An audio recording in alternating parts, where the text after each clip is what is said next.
Welcome, Virgo. Thank you for joining me for your monthly forecast for July for the Sun or the Ascendant. This month begins with a wonderful solar eclipse in the part of your horoscope to do with community, to do with your connections to others, and also to do with your longer term hopes.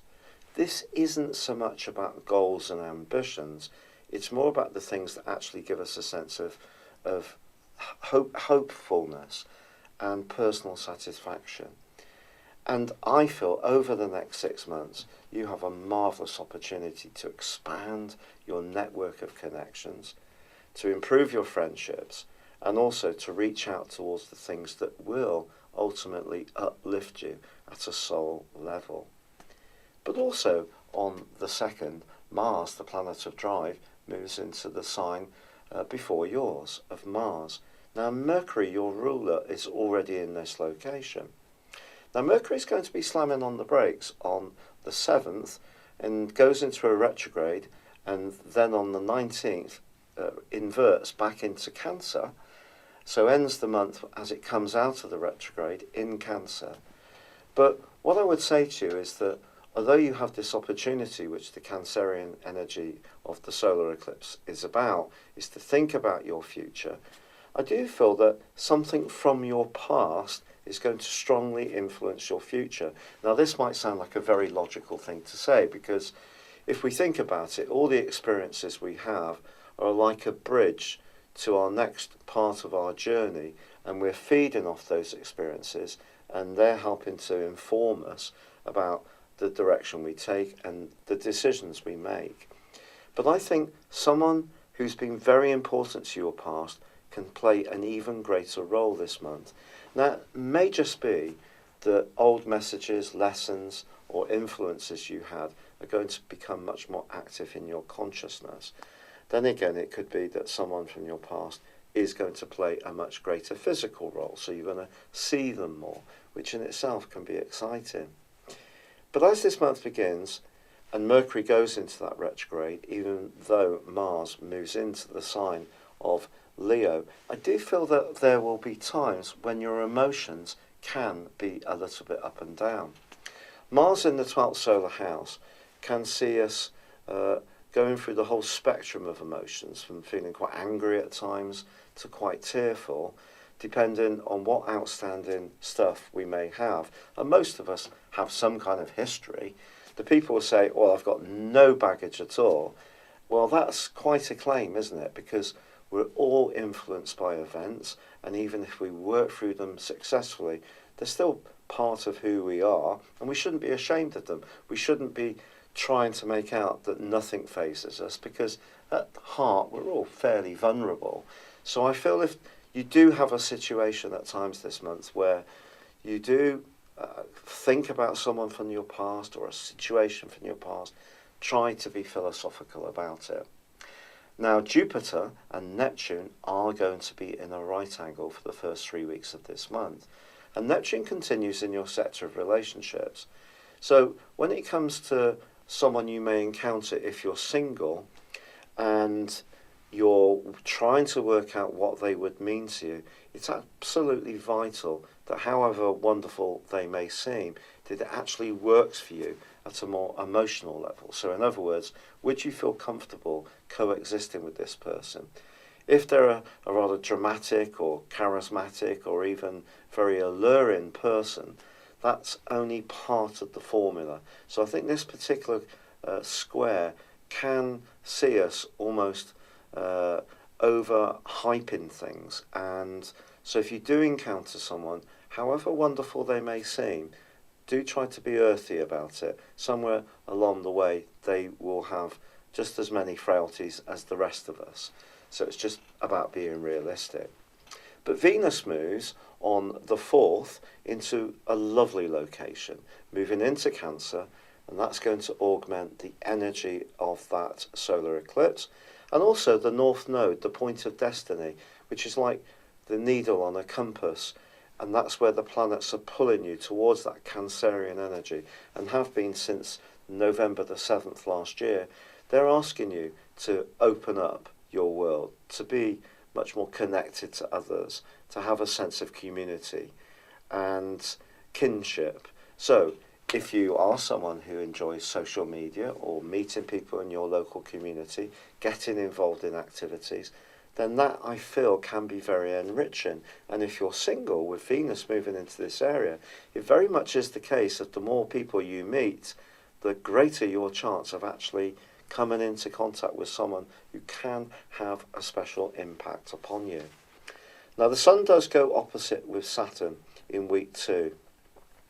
Now, for the purpose of sun sign astrology, if we're talking about relationships, the 5th house, where Saturn is very much about your romantic relationships. So this could be a time when a relationship begins, but if it does begin, it's going to be a very serious relationship. On the other hand, if a tie, whether it's a friendship or it is more of a romantic involvement, just simply isn't working, this opposition could be a real test. Also, the Sun from the 11th to the 17th goes face to face with Pluto. And then Venus is also going to go opposite both Saturn and Pluto later this month. So if you are in a tie which has got some chinks, the idealism that's coming into your situation this month is going to be countered by that more emotional, subconscious energy that's going to come in through the auspices of Mars, and then with the Sun from the 23rd and Venus from the 28th, as they move into Leo, it is going to be important to understand that however much you'd like something to be just so, the reality of it is going to call out to you this month. I think that is going to be an absolute fact. And that may therefore see you oscillating between feeling quite outward going and friendly and jolly at some moments, and at other moments actually wanting some solitude and time to think about what you really do want from your future. Now, there is, at the very heart of this month, on the 16th, a lunar eclipse. And this lunar eclipse is going to be combining with Pluto.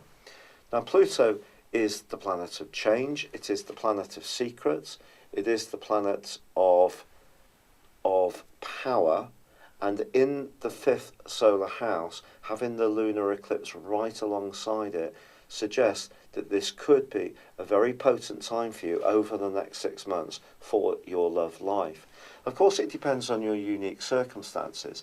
If you're basically involved in a very stable, loving relationship, I think the combination between the lunar eclipse and Pluto could point towards a new addition to the family or greater joy coming into the situation. If you're not so sure, because the direction of travel comes from the 11th house, that's when questions will need to be asked. But as the Sun does move on the 23rd into the sign of Leo, for you, this can be a time to pause, to consider, and Venus moving into this location on the 28th too.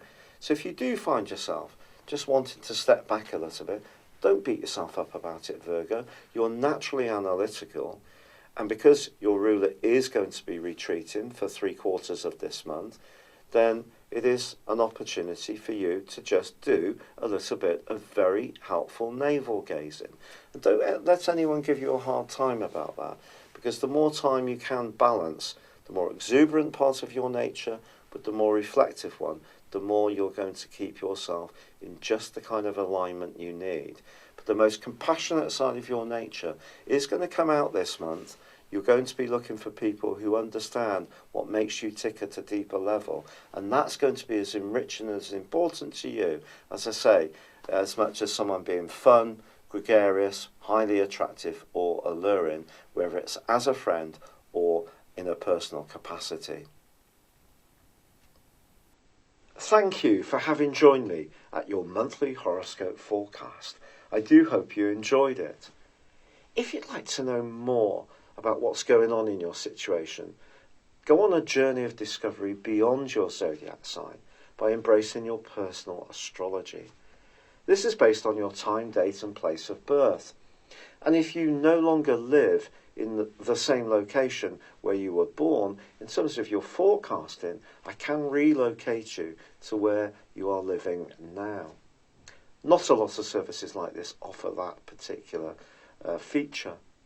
But equally, I use a form of forecasting called directions.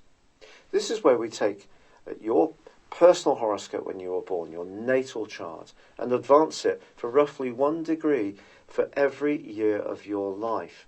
These are particularly impactful.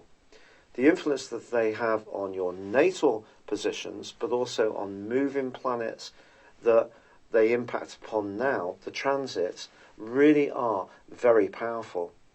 To find out about this, and also if you buy a character analysis and a forecast at the same time, I will give you a 30% discount. Please see the link beneath this video. This is an opportunity to understand some of the more trying patterns that have kept occurring in your life, but also to overcome them, but also embrace the positive opportunities you have to grow and to make the most of your innate talent and skills. And there will be information that can really take your breath away. It's so much more powerful than just your sun sign. Thank you.